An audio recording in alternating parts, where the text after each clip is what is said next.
काल अंतरवली सराटीमध्ये एक आंदोलन बघितलं।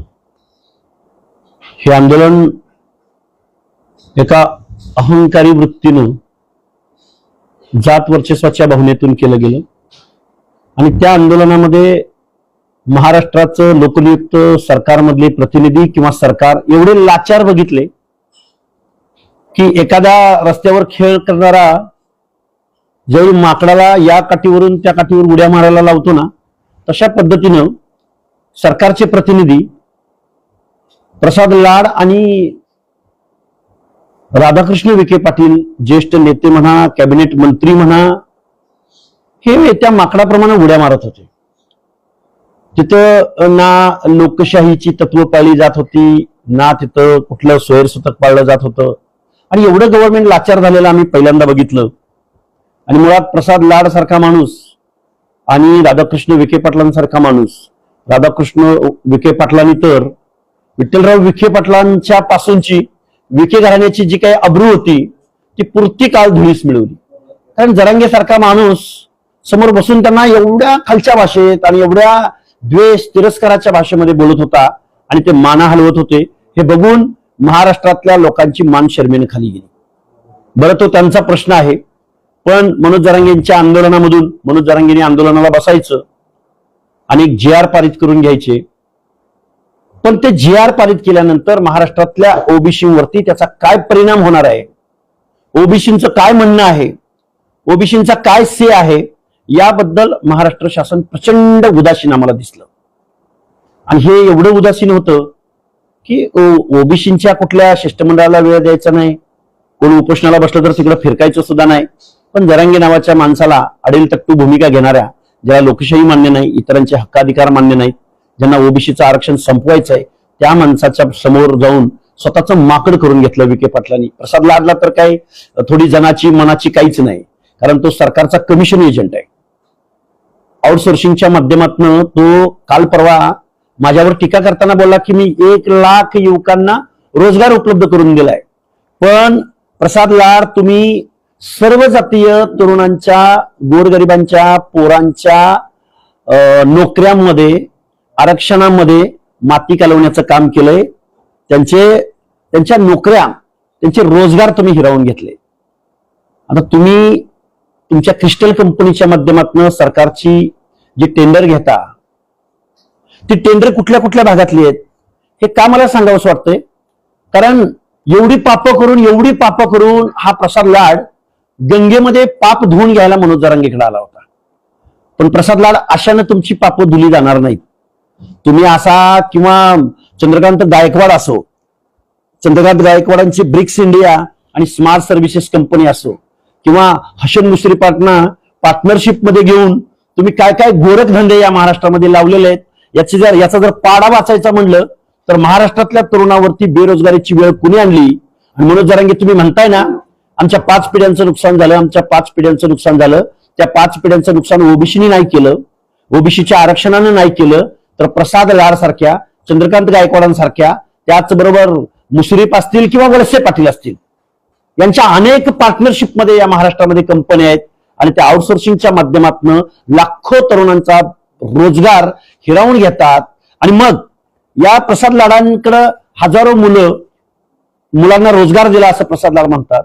प्रसाद लाडांनी ती यादी एकदा जाहीर करावी आणि त्याचा PF आणि त्याचा ESIC ते किती भरतात याची एकदा, किंवा कामगार कायदे त्यांना लागू होतात का बघा। प्रसाद लाड यांच्या कंपनीकडे 20,000 ते 1.5 लाख रुपये पगार घेणारी माणसं या प्रसाद लाडांकडे आहेत। प्रसाद लाड फक्त झाडू पोछावाला नाही, तर प्रसाद लाड इंजिनियर, अकाउंटंट, त्याचबरोबर law consultant, steno, plumber, electrician, MBA झालेले युवक, त्याचबरोबर हे सगळे कॉन्ट्रॅक्ट बेसिसवरती प्रसाद लाड कामं करतात। आणि प्रसाद लाडच्या या क्रिस्टल कंपनीला हजारो कोटीची कामं महाराष्ट्र गव्हर्नमेंट देतं आणि परत महाराष्ट्र शासन त्यांना 12 ते 15% सर्व्हिस टॅक्स देतं।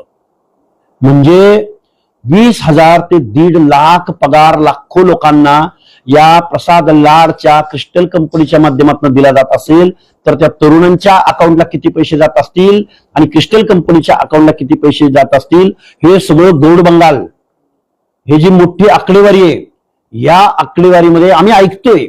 आता आम्हाला डिटेल माहिती आम्ही सांगूच, पण या सगळ्या गोष्टीवरती मनोज जरांगेंनी प्रसाद लाडांना, म्हणजे प्रसाद लाड मनोज जरांगेंना त्यामध्ये काय पार्टनर करून घेतायत का, त्यांचे काय लाड पुरवतायत का, त्यांना काय पैसे देतायत, हा खरं तर संशोधनाचा विषय, तपासाचा विषय आहे.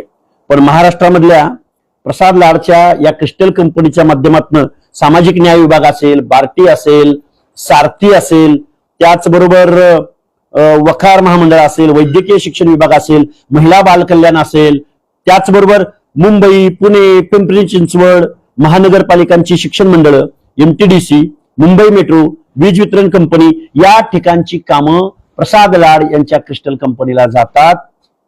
त्याचबरोबर साहित्यरत्न अण्णाभाऊ विकास महामंडळ, महात्मा फुले आर्थिक विकास महामंडळ, चर्मकार महामंडळ, म्हणजे सामाजिक न्याय विभागाचे 50, 60, 1000, 65,000 कोटी रुपये या आरक्षित असलेल्या, सामाजिक न्यायाच्या प्रतीक्षेत असलेल्या लोकांचा निधी महाराष्ट्र शासनातर्फे इतरत्र वळवला जातो आणि त्यामध्ये प्रसाद लाड सारखे कमिशन एजंट असतात.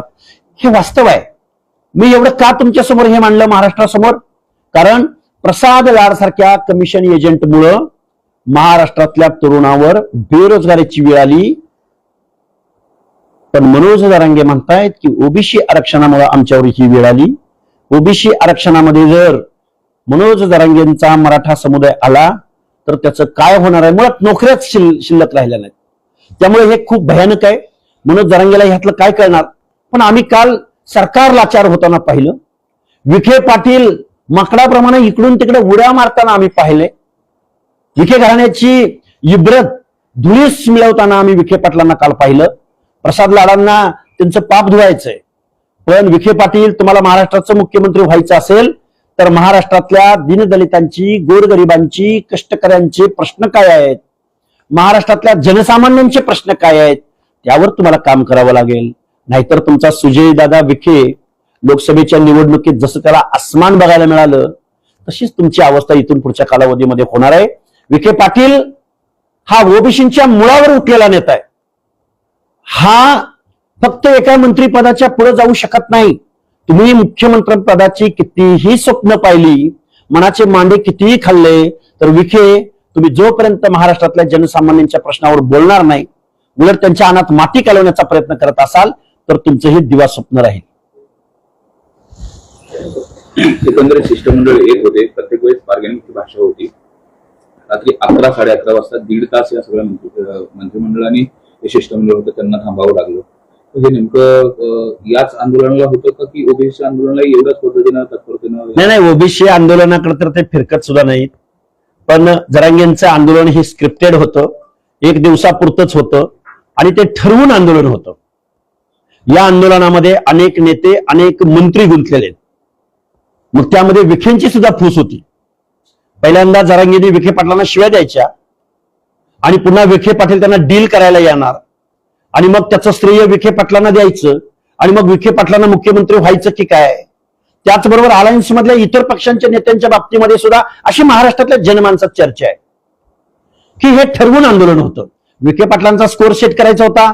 अलायन्स मधल्या अनेक कुठल्या 1 नंबरच्या 2 नंबरच्या पदासंदर्भात इथलं सरकार अस्थिर करायचं, मुख्यमंत्र्यांची खुर्ची अस्थिर करण्याचा उद्देश हे कालच्या 1 डे आंदोलनामध्ये होता. आणि यामध्ये कुणाकुणाचे हात टेबला खालून कुठं कुठं गेले, काय काय झालं, कशा कशा परिस्थिती झाले. पण या सगळ्या गोष्टी बघून ओबीसी मात्र प्रचंड संतापलेला आहे. ओबीसी मध्ये प्रचंड निराशाची भावना आहे. ओबीसीचं आरक्षण संपल्याची, डावलल्याची, आपल्याला दुय्यम वागणूक दिली गेल्याची, या सरकार आपलं नाही, ही भावना ओबीसी मध्ये मात्र प्रचंड प्रमाणात आहे.